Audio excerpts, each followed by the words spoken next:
Existem inúmeros nichos no mundo do biscuit, certo?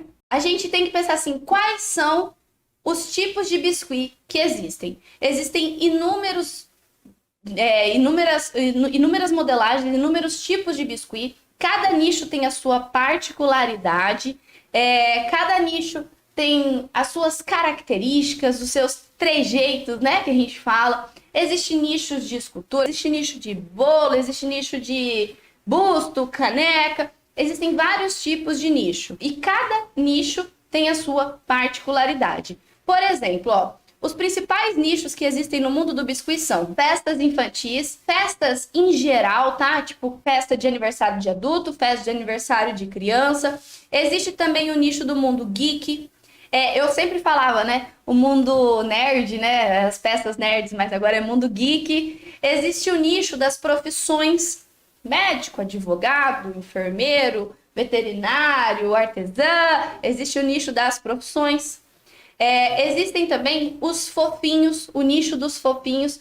E tem os fofinhos também personalizados, que são com as características das pessoas. Existe nicho dos noivinhos, topos de bolo em geral, quando é personagem, quando é alguma coisa nesse sentido. Existe também o nicho das velas, que são topos de bolo, cenário, bolo cenográfico, festa de decoração com aquelas festas grandes de mesa.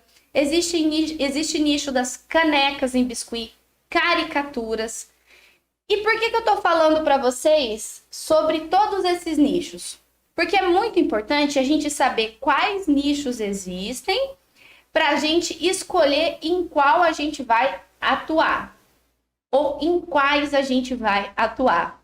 É muito importante a gente ter essa clareza para não virar uma bagunça, uma salada de fruta na nossa cabeça e muitas vezes a gente acabar embananando tudo e não fazendo nada muito certo. O que acontece muitas vezes é que as pessoas misturam muito, não classificam muito bem o que vão fazer e aí acaba causando confusão não só para nós artesãs, mas como para os clientes, tá? Por exemplo, ó, eu tô falando para vocês sobre os nichos do biscuit. Normalmente, quando a gente começa no mundo do artesanato, a gente faz biscuit, faz caixa personalizada, faz crochê, faz pintura, faz um monte de coisa e mistura tudo. E muitas vezes a gente ainda mistura mais. Faz comida, vende bolo, vende, sei lá, pão de queijo, mistura tudo, embanana tudo e seu cliente não sabe nem muito bem o que você faz. Isso não é definir um nicho. Isso é fazer uma salada de fruta no seu ateliê, bagunçar tanto para você, artesã, que vai vender, quanto para o cliente que vai comprar. É muito importante a gente entender que existem vários nichos no mundo do biscuit e que a gente pode abranger vários deles e não desfocar do que a gente faz. Igual, por exemplo, eu faço esculturas humanizadas, como essa daqui que eu vou mostrar para vocês, ó. Esculturas humanizadas. Eu faço busto humanizado. Faço um estilo mais fofinho, personalizado. Faço caricatura, eu tava com uma aqui até agora à tarde, hoje acabou de ir para casa da cliente. Faço canecas personalizadas. Carol, mas não são várias opções que você está mostrando? Isso daí não vai causar confusão? Não, elas estão todas dentro do mesmo nicho, que é o nicho das esculturas personalizadas, de modelagens personalizadas de biscuit. E isso não causa confusão, nem para mim e nem para o cliente, tá? Quando a gente mistura muita coisa, quando a gente faz tudo muito misturado, a gente causa confusão na hora de vender. E aí o cliente chega na sua rede social, por exemplo, chega para conversar com você e não sabe nem se é de comer ou se é para decorar, para que é. E aí quando você não define muito bem o nicho que você quer atuar, que você quer trabalhar, você também não consegue apresentar o seu trabalho de forma legal para o seu cliente. Carol, mas por que é tão importante definir um nicho então? Só para o meu cliente entender o que é que eu faço? Sim, porque a partir do momento, não só por isso, né? você vai, além de você mostrar para o seu cliente o que você faz, de forma que você apresenta com mais clareza para ele, você também consegue, a partir disso, definir o público que você vai vender. Por exemplo, eu falei para vocês que existe o nicho das festas, né? Dos casamentos. Dentro dos nichos do casamento existe o bolo cenográfico, existe as decorações de mesa, existe aquela ideia do convite personalizado, existe também a escultura dos noivinhos. E aí, você define que você quer trabalhar, por exemplo, com esse nicho de casamento. Carol, eu quero fazer noivinhos personalizados para vender. Para quem que você vende um noivinho personalizado? Para noiva, pro noivo, mas normalmente é a noiva que vem comprar. É para noiva. Então, sabendo que você faz noivinhos personalizados, você vai oferecer para o público que quer comprar noivinho personalizado. Uma debutante que vai fazer 15 anos, ela não quer comprar um noivinho personalizado. Tá? Então, você, entendendo o que você faz, você apresenta da forma certa e você oferece para o público certo. Isso significa mais chances de você vender, porque é o público que quer, que tem esse desejo, que está sonhando com um casamento, esse momento tão especial na vida dele, e é o público que vai pagar o preço que você oferecer no seu trabalho.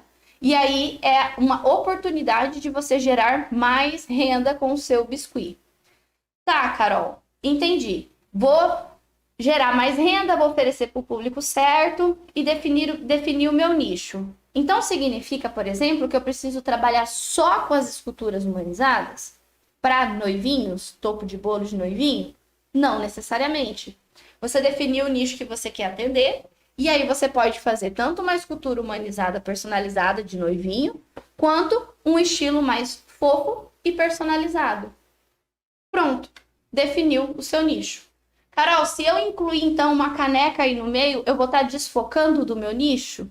Não, porque você está fazendo uma caneca que também é personalizada.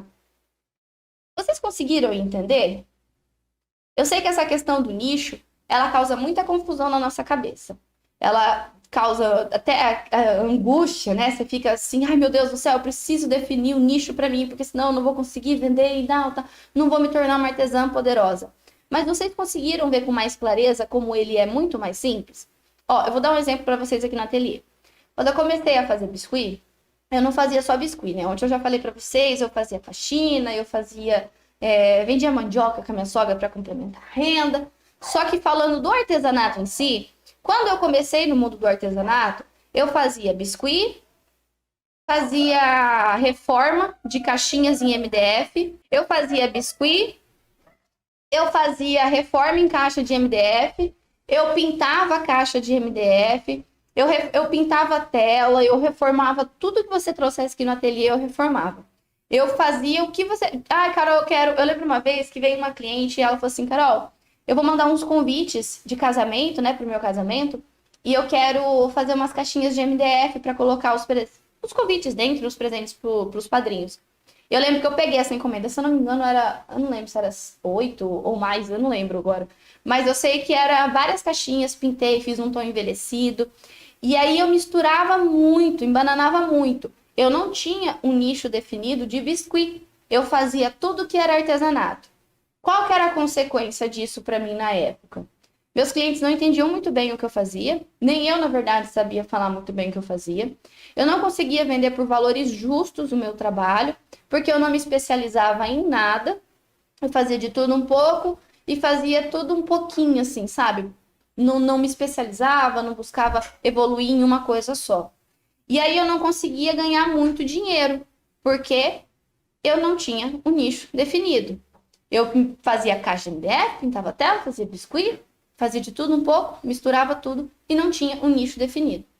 A partir do momento que eu defini que eu ia trabalhar apenas com biscuit e mais, que eu ia trabalhar apenas com biscuit personalizado, que são as esculturas humanizadas, que são os bustos humanizados, tem um modelo mais fofinho, personalizado, e as canecas, eu nichei o meu negócio.